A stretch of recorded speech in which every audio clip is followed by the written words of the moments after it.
Bom, pessoal, bom dia. Hoje, então, vamos dar continuidade ao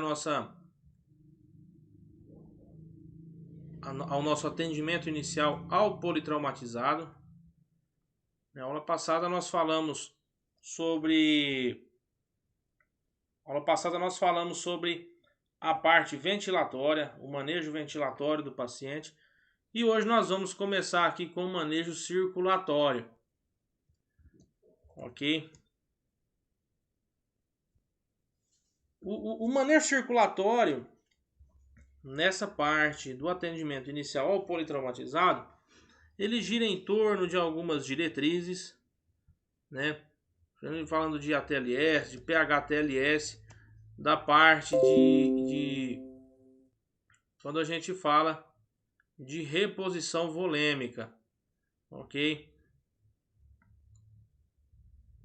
Então aqui deixa eu abrir para projetar.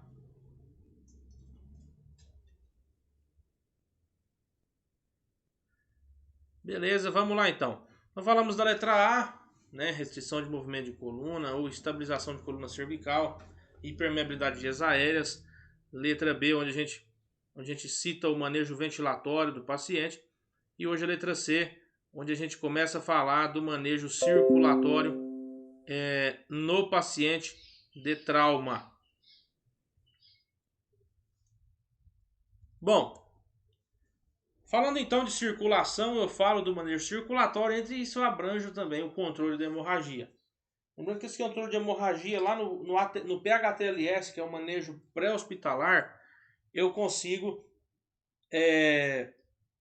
encontrar ele na letra X, tá? que é a parte de controle de hemorragia sanguinante, correspondente ao atendimento pré-hospitalar, onde eu faço esse controle, onde eu checo essa possibilidade aí antes mesmo de fazer a estabilização de coluna cervical e permeabilidade de vias aéreas. Só que o que muda? Aqui no extra-hospitalar, lá no trauma extra-hospitalar, eu não faço na letra X parte de reposição volêmica, tá? Eu apenas controlo a hemorragia sanguinante. Bom, até que se prove ao contrário, então aquele paciente vítima de trauma, ele tem fratura, ele tem lesão cervical, ele tem lesão de coluna cervical, lesão de pescoço, por isso a gente já estabiliza o paciente em prancha rígida e colar cervical. E também, até que se prove ao contrário, esse paciente tem choque hemorrágico hipovolêmico agudo. Tá? A gente não sabe se esse paciente está sangrando por dentro ou não. Então, de princípio, a gente trata esse paciente como se ele estivesse sangrando por dentro. Onde o paciente pode sangrar? Quais são os lugares que mais podem sangrar no nosso paciente vítima de trauma?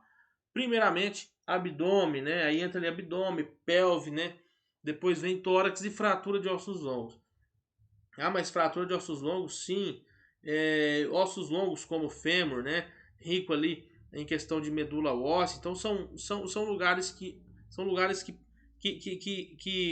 abrangem um extenso sangramento, um sangramento até preocupante ali nesse paciente vítima de trauma. Tá? E muitas vezes, nesse paciente dentro da ambulância, a gente diagnostica esse choque hipovolêmico hemorrágico no próprio monitor, né? Checando ali pressão arterial, checando frequência cardíaca. O que me apresenta? O início do sinal de choque hipovolêmico hemorrágico agudo é a clássica hipotensão e a clássica taquicardia. Depois o paciente começa a apresentar também outros sintomas, outros sinais e sintomas como palidez cutânea, né, pele fria, né, com a sudorese fria, meio pegajosa. O paciente começa a ficar hipotérmico também. Automaticamente já começa a descender os níveis de saturação, os níveis de oxigenação do paciente e por aí vai, tá? O que eu faço primeiro nesse paciente? Então, primeira coisa, eu vou controlar aquela hemorragia, tá? Controlei essa hemorragia, parei, fechei a torneira. Para eu começar a repor volume, eu preciso fechar a torneira, né? Senão continua vazando, senão continua tendo hemorragia, então não adianta nada eu repor volume.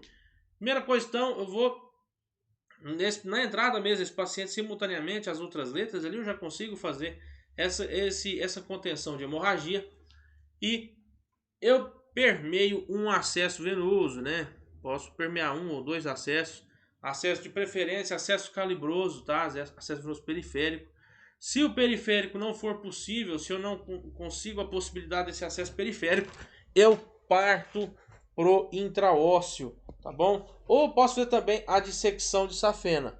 A dissecção de safena já é um pouquinho mais complicado, mas também pode ser feita dentro da emergência, dentro ali do PS, na sala vermelha.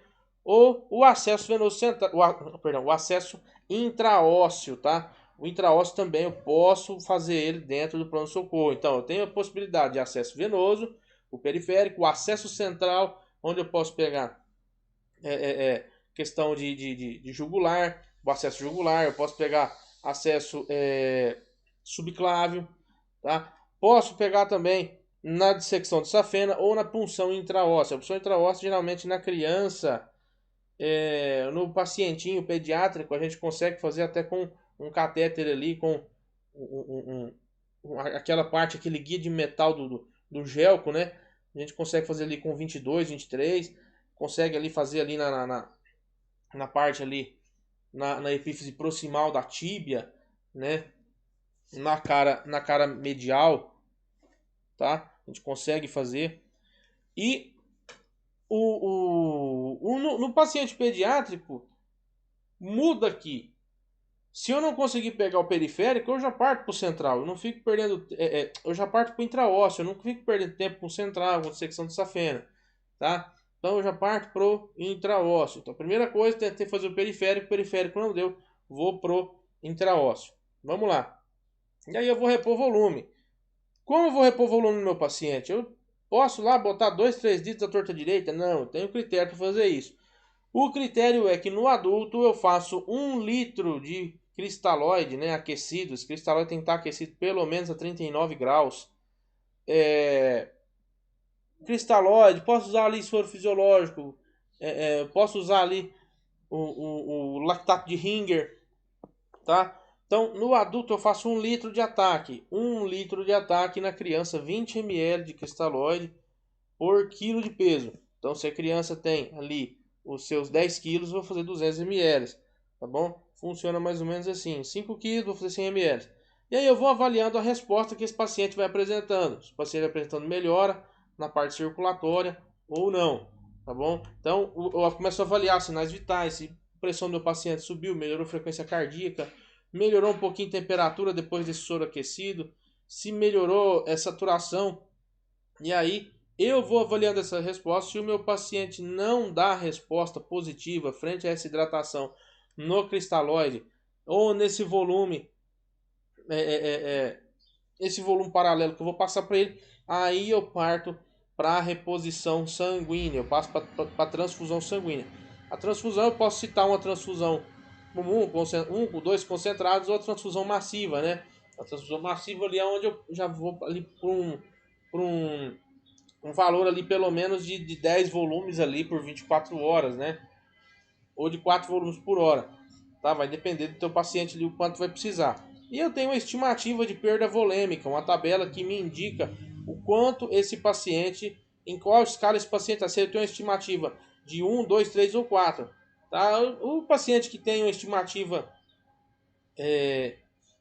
geralmente ali de 1, eu tenho ainda pressão normal, eu tenho frequência cardíaca normal, tá? A perca sanguínea é pequena, é menos de 750 ml, tá bom? Então não é uma perca tão considerável. Já uma estimativa 2, eu tenho uma pressão arterial ainda normal, só que a frequência cardíaca aqui já começa a querer subir, tá? Ela já está ali padronizando ali igual ou maior a 100, tá? Entre seus 100 e 110 ali já está começando a subir, já está começando a ativar algum mecanismo compensatório, tá bom? Aqui eu já tenho uma perda de aproximadamente igual ou menor a 15% da volemia, ou seja, mais de 750 ml.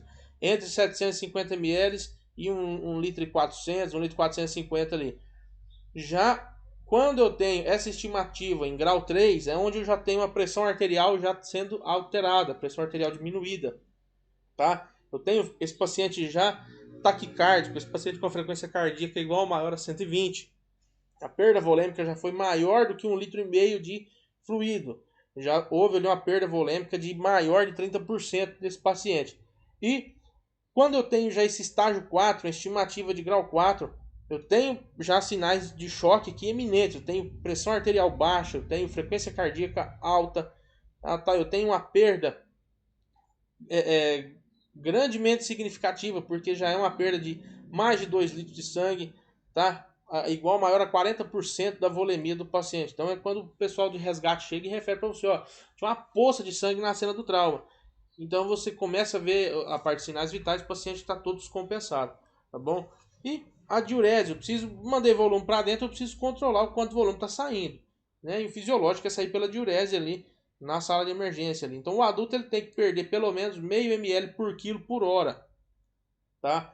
Então um exemplo do paciente que ele tem ali ali seus 100 quilos, né? 100 quilos, então o paciente tem que perder pelo menos, tá? Pelo menos quantia básica. Isso eu faço por hora, tá bom? É o cálculo por hora não por 24 horas. Aqui está o erro. O que acontece? A pessoa às vezes pega e faz esse cálculo por 24 horas. E na sala de emergência no BS, a gente não faz isso por 24 horas. É por hora, porque essa avaliação ela tem que ser feita rotineiramente, ali, periodicamente. Então, exemplo, meu paciente tem lá seus 100 quilos. Se ele tem que urinar meio ml por quilo, a cada hora ele tem que urinar pelo menos 50 ml. Tá? 45, 50, 60 ml ali. É daí para mais. Para eu avaliar se está tendo uma função renal preservada ou se o rim está começando a sofrer. Já a criança eu falo ali até ali o seu 1 ano de idade, o seu 1 ano ali, até seus 12 anos. Claro, vai depender do peso também, tá bom? Essa criança ali tem que urinar pelo menos 1 ml por quilo. Então, se a criança tem 10 quilos, 10 ml por quilo por hora, né? E menor de 1 ano, nosso RN, o nosso lactente também ali, ele precisa pelo menos urinar 2 ml por quilo por hora. Então, o paciente de 5 quilos tem que urinar pelo menos 10 ml por quilo. 10 ml por hora ele tem que urinar. Tá? Conta básica, jogo rápido. Como eu avalio essa diurese? Sondando meu paciente. Só que o que acontece? Tem alguns pontos aqui que você observa onde eu não sondo meu paciente, eu não posso sondar. Quando eu tenho sangue no meato, hematoma no períneo do paciente, retenção urinária, observe que esse paciente está com um globo vesical na palpação ali, na região suprapúbica ali, o paciente tem um globo vesical e não consegue urinar, tá bom? Cuidado ali que pode estar tendo algum problema ali na questão ureteral. Deslocamento cefálico da próstata também eu não vou sondar esse paciente, tá bom? Observa ali ó, a próstata flutuante. Hoje eu tenho critério para fazer esse toque retal, estato retal no paciente no trauma. Mas antes, todo paciente de trauma fazia esse toque retal para observar se não tinha lesão intestinal, né? A gente conseguia observar sangramento e muito mais lesões. Quando eu não posso sondar o meu paciente, eu faço um procedimento que chama cistostomia, tá bom? O que é a cistostomia? É uma incisão que eu faço acima da sínfise pública e passo a sonda por ali. Na suspeita de lesão de uretra, antes de sondar eu faço uma uretrocistografia retrógrada. Não é todo hospital que tem essa uretrocistografia retrógrada, tá? A parte de cistostomia funciona da seguinte maneira, tá? Vou passar para vocês aqui. Então, é bem na região suprapúbica, tá? Um pouquinho acima da sínfise pública, eu faço uma anestesia local, né? Faço essa parte de anestesia local acima da sínfise pública do paciente, faço a incisão por ali, tá bom? E eu vou passar o meu guia, né? Vou fazer a dissecção e depois vou passar o guia, vou incisionar a bexiga e ir por cima para passar essa sonda, ok? Isso não é feito só no trauma não, tem determinadas patologias também que causam obstrução de uretra, onde eu preciso fazer essa cistostomia. Ali vai o guia, tá? Procedimento bem traumático ali às vezes. E faço uma leve angulação ali de 45 graus, tá? Sempre para cima e vou introduzindo esse meu guia até eu conseguir incisionar a bexiga. Aí você já consegue observar que já começa a sair, a extravasar a urina ali por cima, tá bom? Aí eu passo a sonda por cima dessa incisão, ok? Então, procedimento rápido, que muitas vezes ali ajuda a gente a esgotar, a gente terminar esse globo vesical feito ali devidamente a algum trauma, alguma obstrução de uretra no nosso paciente. Retiro o guia, tá? Ficou a sonda inflada lá dentro. Aí logo após eu vou suturar vou suturar ali, vou fixar essa sonda através de um fio de sutura. Beleza? Coisa simples, coisa rápida. Bem direto ao ponto. Vamos lá. No controle de hemorragia que a gente falou, eu tenho algumas ferramentas onde eu posso utilizar para ajudar nesse controle. Primeiramente é a compressão, né? Essa compressão eu posso fazer com a mão mesmo, compressão com a mão, com a minha região hipotenar, vai depender de onde está sangrando, tá? Vocês já viram já provavelmente a aula de contenção de hemorragia. Eu tenho o torniquete também, posso utilizar o torniquete. Doutor, eu posso utilizar o torniquete ainda? Pode, tá no protocolo, tá na TLS, tá no PHTLS. Detalhe, o torniquete, ele tem uma característica para ser usado. Ele tem que ter pelo menos 2 centímetros de largura, tá? Para não fazer lesão muscular. E ele é tolerável, ele apertado ali, sem precisar ficar soltando, até 2 horas, até 120 minutos. Tá bom? É o que nos fala o protocolo, é o que a gente usa.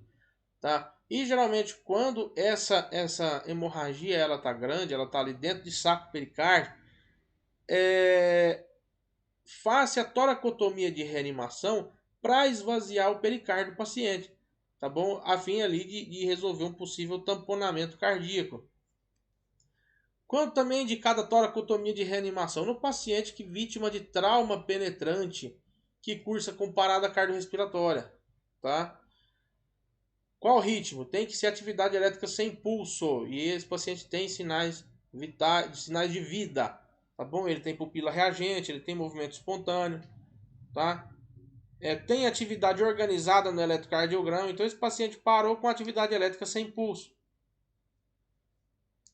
Vamos lá. Falar de algumas armadilhas da letra C, igual na letra B, tem as armadilhas aqui também. A primeira que a gente fala é a fratura de livro aberto, né? Que é onde eu tenho a disjunção ali do anel pélvico, onde abre a pelve do paciente, né? A pelve fica flácida, perde aquela tensão ali. Então eu tenho sangramento venoso difuso, tá bom? Eu posso ter lesão de plexo venoso dentro da pelve do paciente, isso daqui sangra pra caramba. E eu faço a redução da pelve. O que é a redução? Eu vou amarrar a pelve desse paciente, vou juntar a pelve de novo no lugar, tá bom? Eu posso fazer desde com tira, existem equipamentos específicos para fazer isso, ou posso improvisar com o próprio lençol, com o próprio CAD, né? O Kendrick Extrication Device, aquele equipamento que a gente usa para mobilizar a coluna, para tirar paciente dentro de veículo que tem paciente estável, que apresenta dor no dorso, dor na coluna. Então eu uso esse equipamento para retirar o paciente, mas eu posso usar também para fazer essa redução de pelve. E o tamponamento cardíaco, né, que é uma das armadilhas também, é quando eu tenho um trauma penetrante, ou também não só um trauma penetrante, mas uma própria contusão ali por mecanismo de aceleração e desaceleração. Eu tenho ali um acúmulo de aproximadamente 200 a 400 ml de sangue dentro do saco pericárdico, tá? Então isso aí começa a fazer uma clínica que se chama tríade de Beck. O paciente começa a apresentar turgência jugular, começa a apresentar hipotensão, pressão começa a baixar, eu começo a pôr o estetoscópio ali em cima do tórax do paciente, eu não ausculto as bulhas cardíacas, eu tenho hipofonese de bulha, tá? Pulso paradoxal, o que acontece? O paciente respira, a hora que ele está inspirando, a pressão do meu paciente cai, tá? Eu começo a sentir menos o pulso. Ou sinal de Kussmaul. Sinal de Kussmaul é quando o paciente ele inspira também, começa a fazer turgência jugular, você consegue ver a jugular do paciente pulsando, tá bom? Tratamento, eu faço a toracotomia, né? Quando não tenho disponível esse procedimento, toracotomia, devido ao local, devido ao material, escassez de material também, eu faço a pericardiocentese, que é a punção lá no saco pericárdico, tá? Geralmente eu retiro ali de 15 a 25 ml de sangue, eu dou uma aliviada, não é definitivo isso daí, o definitivo mesmo é a toracotomia. Uma toracotomia é isso daqui, você expõe o tórax do paciente, tá? Você expõe o saco pericárdico e você faz a incisão do saco pericárdico. Observe que ele vai começar a retirar coágulo, né, coágulo de sangue de dentro do saco pericárdico logo após a incisão. Ah lá, ele começa a retirar coágulo de sangue de dentro do saco pericárdico, tá? Então isso aí ocasiona o tamponamento cardíaco, mas uma compressão mecânica e o coração não consegue bater, não consegue expandir as câmaras, tá?